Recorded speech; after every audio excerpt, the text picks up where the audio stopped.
Despite the latest Glasgow commitments, scientists warn the Earth's average global temperature is on track to exceed 1.5 degrees Celsius within the next 20 years.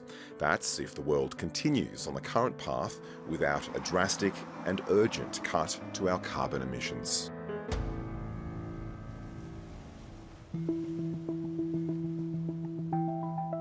About 3 hours from Melbourne, just off the Great Ocean Road, is an unassuming test site.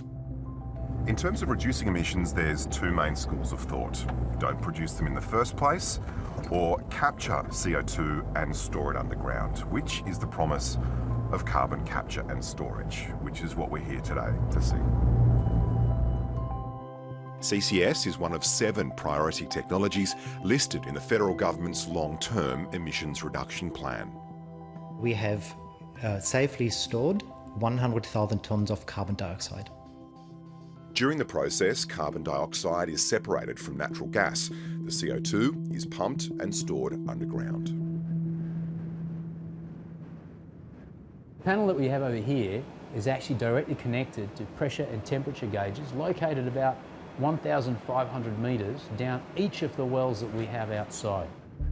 The Otway International Test Centre is run by CO2 CRC, a not-for-profit organisation that's received more than $100 million in government funding and a similar amount since 2011 from some of the world's largest oil and gas companies.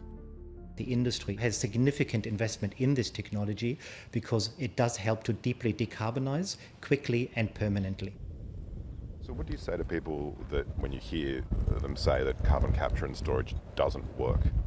Well, I think we've proven it here on site, Andy. And not only can I say is it safe, but it's reliable and it's necessary. We cannot achieve net zero without carbon capture and storage. CCS at the moment in Australia is simply used as a potential lifesaver for the fossil fuel industry. And that is deceptive. For climate change, we need to have CCS to draw down CO2, not to make a very polluting emission source less polluting. That is not good enough anymore, and that is also not economically good enough. Carbon capture and storage isn't new. Our traditional fossil fuel energy plants will be transformed.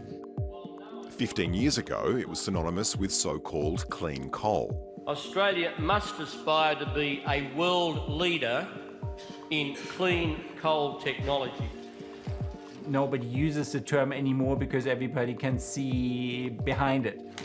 Climate scientists like Dr. Malte Meinshausen, a lead author with the IPCC, sees CCS as a powerful tool when used with emerging technologies that draw CO2 directly out of the atmosphere.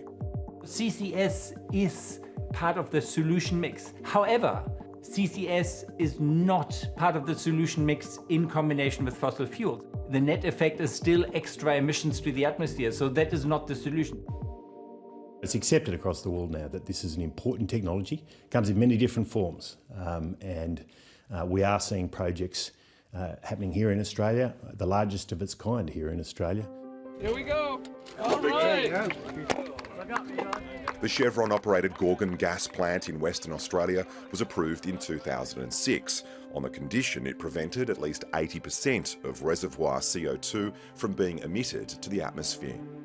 It was highly controversial that Gorgon were allowed to build an LNG plant there, and this CO2 injection condition was absolutely fundamental to that project going ahead, and they've missed the mark by a mile.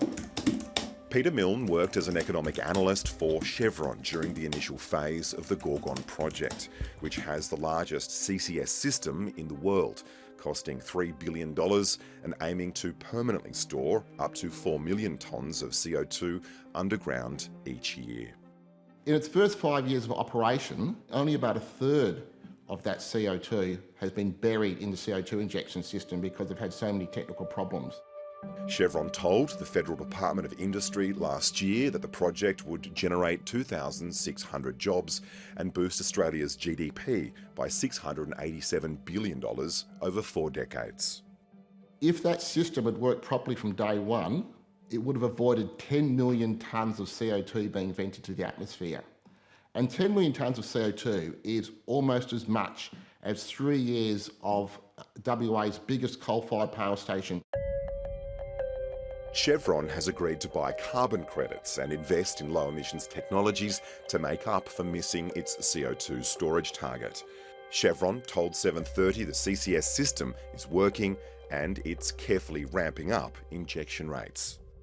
What does the failure and the cost of Gorgon, which resulted in an extra 10 million tonnes of CO2 being released into the environment, what does that say about CCS technology, and does it not dampen your enthusiasm for it? Look, there are 37 million tonnes a year of emissions being abated through CCS now, today, as we speak.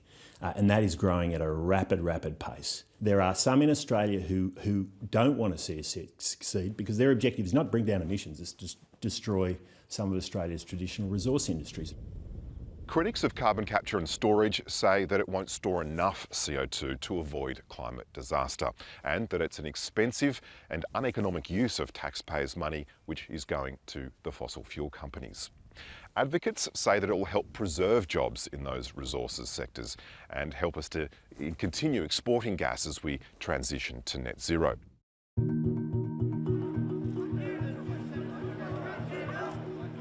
There's no question that the technology works. It's purely a question of economics. I see this challenge as quite simple. Santos CEO Kevin Gallagher was at the Prime Minister's side at COP26 to promote his company's Moomba CCS project in South Australia. Whereas Gorgon is injecting into what's known as a saline aquifer offshore, our project is injecting into the depleted reservoirs. We estimate our storage capacity at Moomba to be around 20 million tonnes per annum for more than 50 years. The reason that the oil and gas industry inject carbon dioxide underground has nothing to do with reducing emissions. It's a 50-year-old dirty oil extraction process called enhanced oil recovery. It's a claim Santos denies. What I can guarantee is that Phase 1 project is focused only on storage. I'm not going to talk about future projects elsewhere or any other projects, but for this project, I can guarantee that we're only capturing gas to permanently store it underground. We all agree a low-carbon future is essential. Santos has rebranded itself as a clean energy company, a claim the Australasian Centre of Corporate Responsibility is challenging in court. We allege in the federal court that Santos has engaged in misleading and deceptive conduct by failing to disclose sufficient information to shareholders to assess its claim that it has a clear and credible pathway to net zero emissions by 2040. That claim rests heavily on carbon capture and storage, and we allege in the case that this amounts to greenwashing. We've just taken final investment decision on a $220 million CCS project in the Cooper Basin. That's hardly greenwashing. That's a real project. Do you think Australia will continue to expand gas projects and to export gas? Well, our own modelling tells us that gas is going to continue to play an important role for many, many years to come, and that demand from whether it's Japan or Korea or China or India will continue for many years to come because this is a fuel that helps us through the transition. So while the rest of the world looks to zero carbon technologies, we're burying our carbon in the ground. Is that the best we can do? The rest of the world is looking to CCS as one of the portfolio of technologies. I've already said that to you. IPCC, IEA, the UK, the US. The IPCC says that direct air capture, but not fossil fuel abatement specifically.